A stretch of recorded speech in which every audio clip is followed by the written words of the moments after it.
Hi, welcome back to the Single Mommy Podcast. I'm Alejandra, and I'm here with our special guest today, Yesenia Casas. Yesenia is a mom. She's a realtor, an avid coffee lover, and just your modern day hustler. Sounds right. Right. Let's see. I want to go back to when we met. I think we met on Instagram. Yes, because I think you just started following. I don't know how you found me. Yeah. You followed me, and then I'm a girl's girl, so I always follow people back. Oh, yeah. I think you came up on my explore page, and then I was like, oh my gosh, her aesthetic looks amazing. I was on the explore page. I feel Yeah, cool. yeah. And I was like, I just have to. And then we ended up going to the same gym together. Yes, well, I went to the gym because I saw you post it, and Oh. again, I was like, oh, it's like a all girls gym. Like that seems super cool. And then, so then I think that's when I first reached out to you. I was like, hey, da da da. Yeah. Definitely. And then it's been just great ever since. We've been catching up a lot on motherhood at the gym. Yes. Just what's going on in dating life and everything. So it's been great. Let's see. I want to start off with talking about motherhood a little bit. I think that's where I reached out to you a little bit about things. Let's see. What has been, because you're a mom of two. Yep. Correct. Single mom of two, older girls now. Yes. Started young. What has been the hardest part about motherhood for you so far? You know what? That's such a hard question because motherhood is it's such a polarizing on opposite sides, right? It's the hardest thing you'll ever do, but it's also the most rewarding. And I don't like to say that because I don't like to, if you don't have kids or whatever, I don't like to say it's the best thing you'll ever do because everybody, is different. But for my personal experience, it's been the hardest and it's been the most rewarding and the most just happiest thing, the thing that makes me the happiest as a person. Yeah. But what I will say, now, like I said, my kids are older. So my oldest is 13 and then my other one is about to be 10. And what I will say is I feel when you become a mom, you're oh my gosh, this is so hard. And the baby stage. So I've been through so many stages now, from the baby state, the infant, the baby, the toddler, to now I have a teenager. And this has been the hardest. The last few years have been the hardest. With your older ones? Yes. Okay. And it's not even my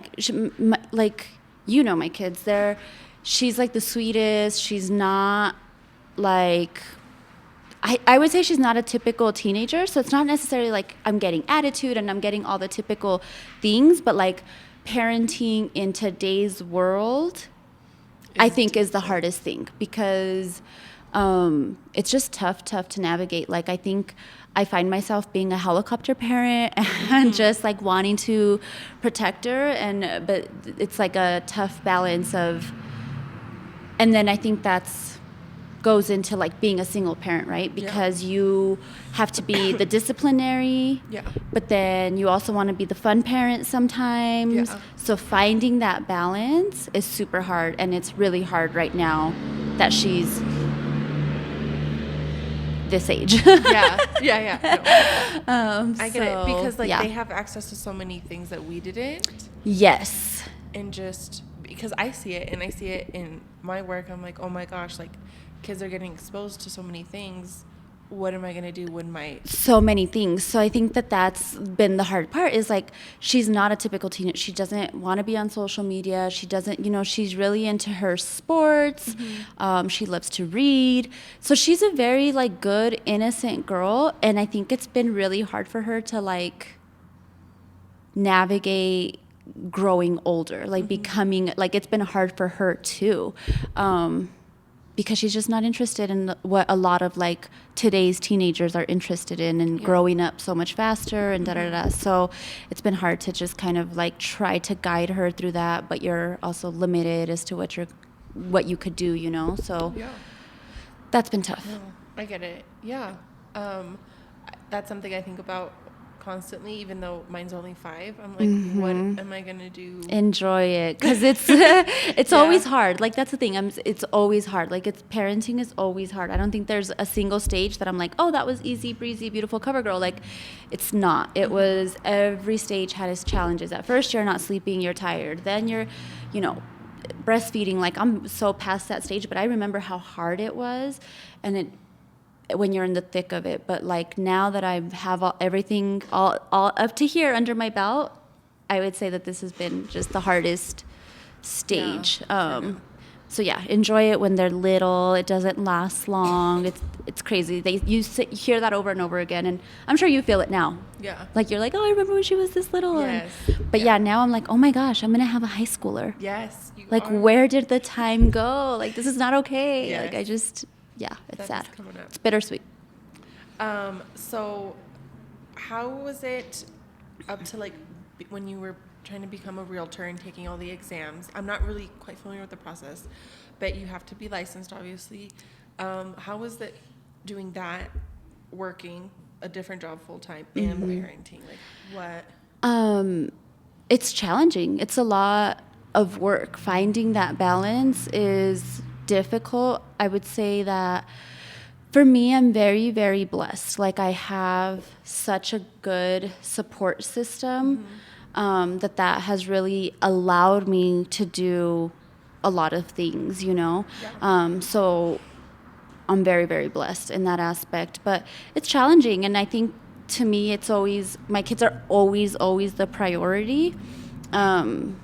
So that's how it is, right? It's a priority list. It's like, okay, first is my kids, then it's like whatever my goal is. And so when I was working a full-time job, my goal was like, okay, I want to get licensed. I want to get my real estate license. So, and then it was work. Like, I was getting my license because I was tired of my job. So work was not necessarily a priority. You know what I mean? Like, it was like, I would show up, I would do my job, but I was unhappy.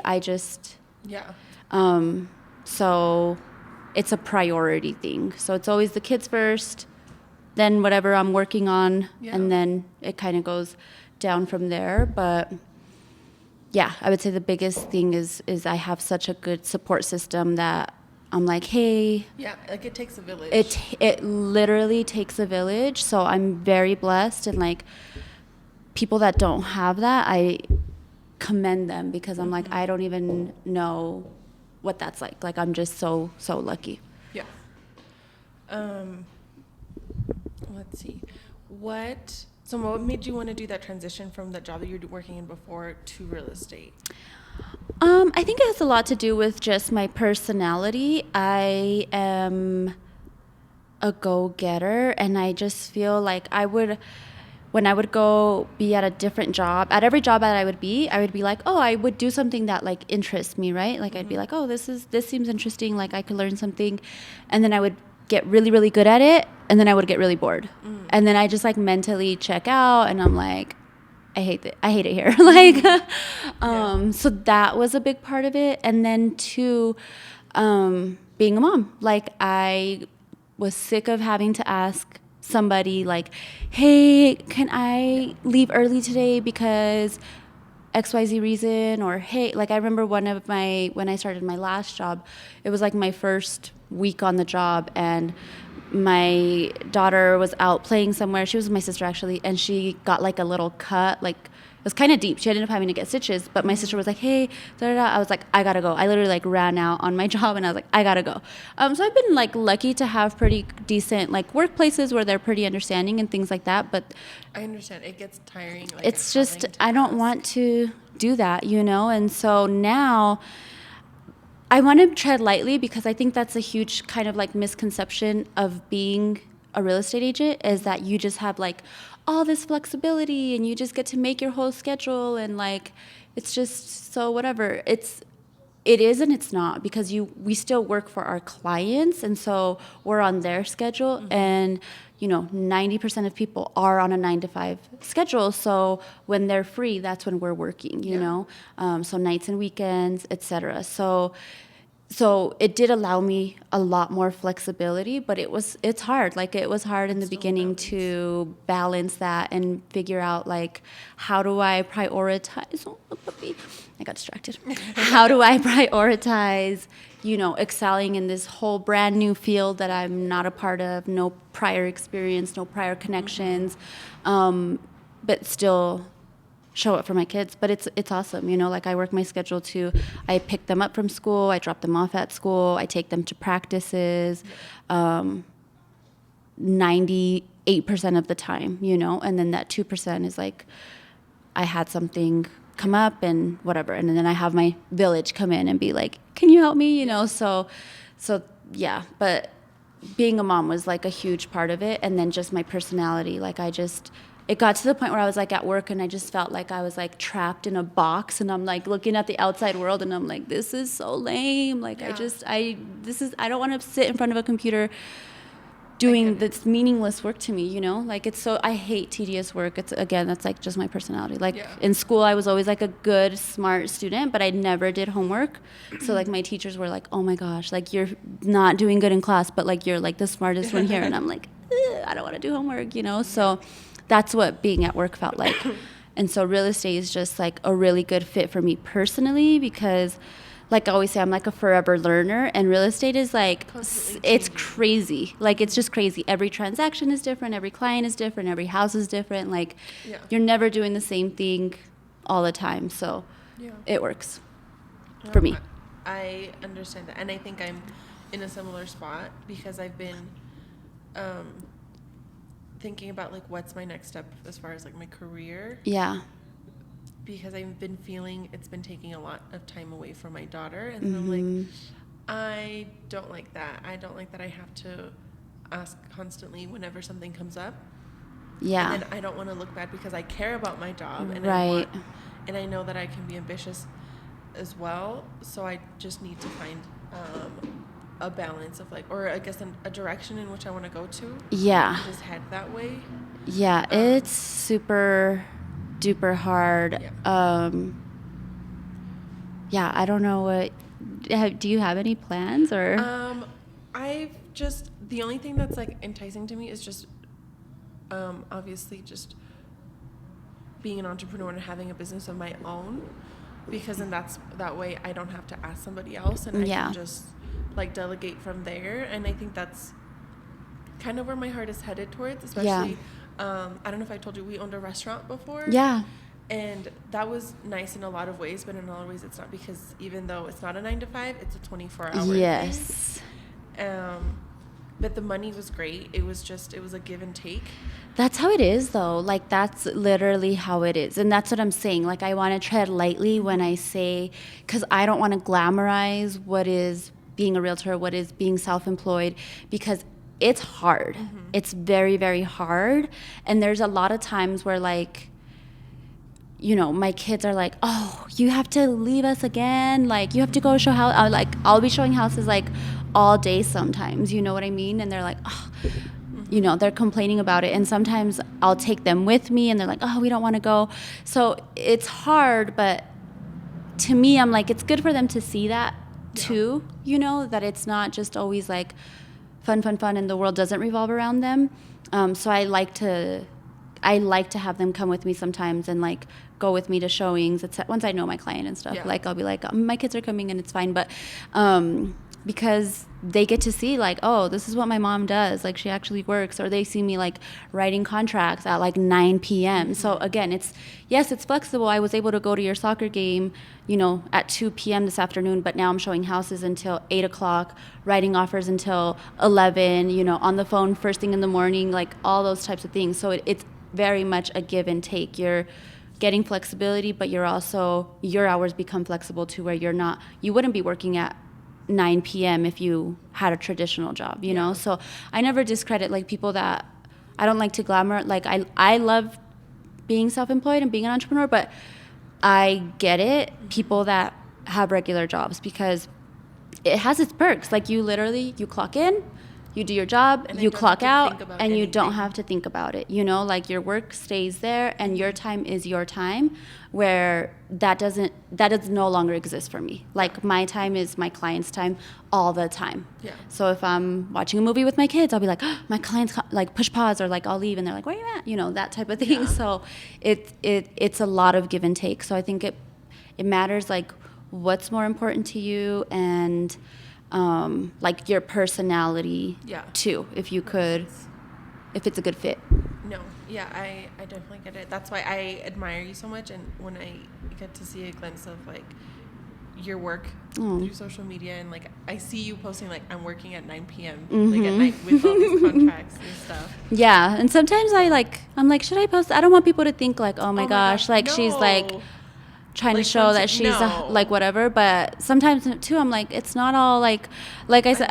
I think people think because I'll post like, oh, I went to this $4 million listing, and it's like, yeah, that looks nice and pretty, but I'm also up until 11 writing offers or negotiating things or whatever it is, you know. So definitely right. It's a give and take, and you gotta decide what's worth it for you. Yes.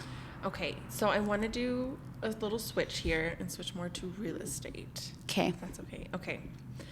We've met before to talk about solely real estate. So just a quick rundown. What are some first-time home buyer tips? First-time home buyer tips.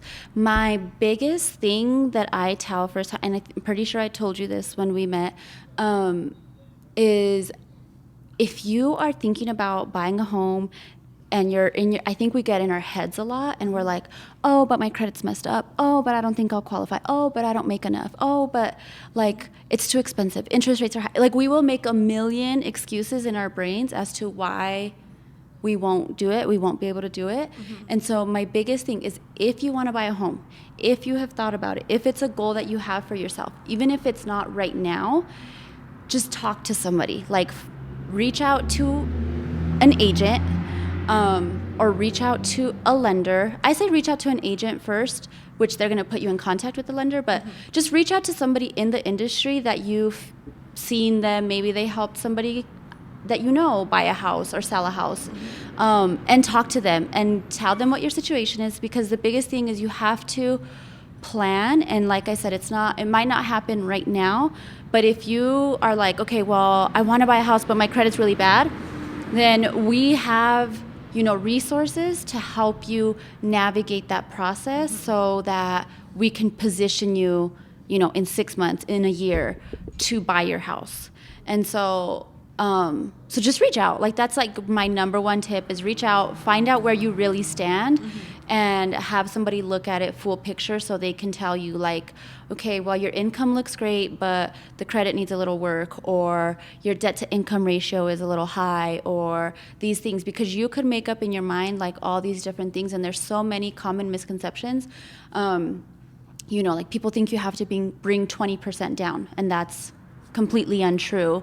You could bring as low as like 3% down, and then there's still like down payment assistance programs. So there's just and some stuff is not worth it for some people, and some is. So there's literally a plethora of scenarios that you need somebody to look at your specific situation and lay it all out and decide, is it worth it for me right now? Is right now the right time? Can I afford it right now? Is it a 6-month thing? Is it a 1-year thing? Is it a 3-year goal? You know what I mean? But yeah, I think that's my biggest tip, is just reach out to somebody and take the first step. Okay. Because it sounds so intimidating, and it is. It is. It really is. It sounds really intimidating, but if you don't, you'll be kicking yourself later. Yeah. I might be speaking from experience, but no, I think that's really helpful.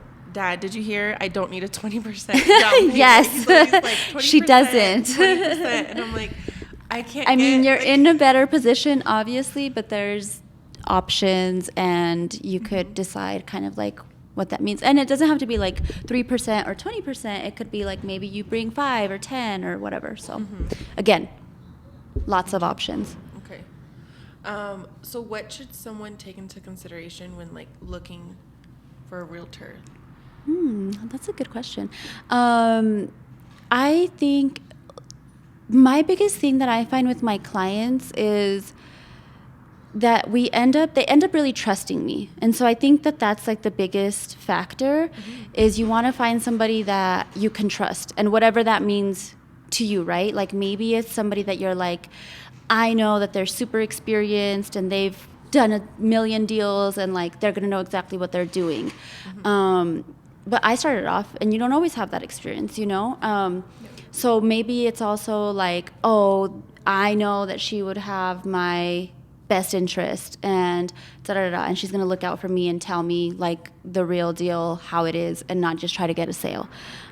So I think it's looking for somebody that you trust, and most times you want a balance of both, right? You want like some experience, and you want somebody that's going to like also have your best interest and just really look at you like I talk to my clients, like if they're like especially, and I've worked with like a lot of single moms actually, or just like women navigating, and it's just so different, you know? They're like, I don't know. And so I always think, I'm like, if this was my sister, like, would I want them buying this place? And sometimes I'm like, you know, I never say no, but I'm like, you know, think about these things, blah, blah, blah. So I think it's, building the trust, experience, and somebody that you get along with too. Like we end up spending so much time together, looking at houses. Like I've worked with clients for like over a year looking at houses, you know, and we're like texting, and it's so funny because I'll literally be like texting my clients like, good morning, blah, blah, blah, blah, blah, blah, blah, blah. Like, let's go look at this, da, da, da. And then like, good night. Like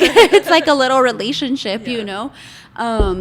So somebody that you get along with and that you're just going to mesh with and have fun, because it should be a fun experience. Like buying a house, it's a big deal. So yeah, those might not be the most conventional tips, but personally, and you do want somebody that has experience, obviously, and knows what they're talking about. And I think one of the things that makes people feel the most comfortable is if it's somebody that was referred to you, right? If you have a really good experience, and now I'm going to be like, oh, like this person really helped me out, and they did this, this, and this that I really liked. Like you only refer people that you had a good experience with, right?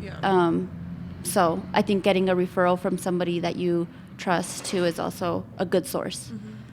No, all those make sense. And if you are spending a lot of time with this person, you want to. Yeah, you are, and you want to have fun, and you want to, you know, have somebody that like understands your wants, your needs, your priorities, and it's a whole personality thing too. Like being an agent, like we have to learn to work with all kinds of personalities. You know, some people are very emotional about the whole process, and some people are like, no, I just want the numbers. Like I just want it to look like everything on paper to be right, and so you want to have somebody that's going to communicate the way that you want to communicate, you know?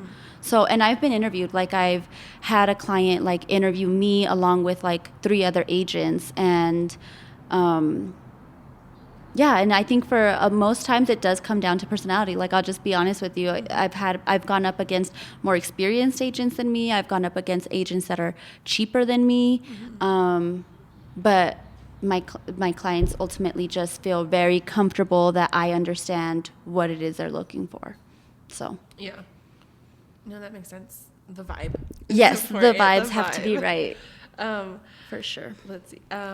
What are some common like home buyer mistakes that you see, like after they're in the home buying process? What are some mistakes that you see? Yes, common home buyer mistakes. Unrealistic expectations, I think, would be probably number one, and I think probably most agents would say something along those lines. And it's tough, you know, so that's our job as an agent, is to be like, help you navigate not just the market, but like also your expectations, and help you see, like I'm really big on long-term return, right? So especially we're in Denver, we're in Colorado, we've been in a super hot market, you know, for years and years, and it's gotten more expensive and everything. So I have so many clients that they're like, well, I want to be in this area, but like I can't afford it, or like I really want a single family home, but it's like out of my budget. And so it's and I've had people that, because they can't get exactly what they want on their first home, that they just don't buy anything, you know, and they keep renting. And then I've had some of those clients come back like a year, 2 years later and be like, okay, like you were right. I should have just bought. Like, I'm ready now to actually navigate and kind of like settle for, and it's not that you're settling, but it's like it's your starter home. And I always like tell people your first home is not going to be your dream home. So it's really about getting your foot in the door, and then becoming a homeowner just gives you so much more leverage, and you start building that equity. And so I would say that's probably the most common mistake, is just having unrealistic expectations of what you want, of what you can get, and letting that deter you from accomplishing your goal of being a homeowner. Yeah. I think I remember you had done a promo video and said something similar to that. And I think it helped put everything in perspective for me, because I was constantly feeling bad and putting myself down that I couldn't afford a home. But I wasn't upset about that. I was upset that I couldn't afford a home that I loved. Yeah. With like all like... It's you know what it reminds me of? It's like how they say like, well, I don't know if it's common knowledge or whatever, but a lot of the times, like even when it comes to your career, right? Like I think from an early age, we're kind of told like, follow your passion, like your passion, da da da da. And it's like, cool, my passion could be knitting all day, but is knitting gonna make me money? No. So, or maybe it was, whatever, not to say, but sometimes it's like you have to do the things that you don't necessarily want to do, but that's going to have the biggest payoff. And then eventually that leads to the freedom to pursue your passions, right? Same as like getting into a home that's not your dream home, that's not, maybe exactly where you want it, whatever it is. Maybe making some compromises on your first home, but eventually that's going to lead to you being able to leverage that and moving up to your next home. Which I've done. I've helped a lot of people upgrade, and they like, it's so rewarding. They're like, oh my gosh, I'm so thankful that I bought 3 years ago, 5 years ago, whatever it is. Yeah, it's definitely putting it in perspective for me. Okay. Would you say that there's a lot of competition within realtors here in Denver? Oh my gosh, yes. I just needed to know. I don't know what the realtor world is like. Oh my gosh, yes, so much competition. I feel like everybody knows like 10 realtors.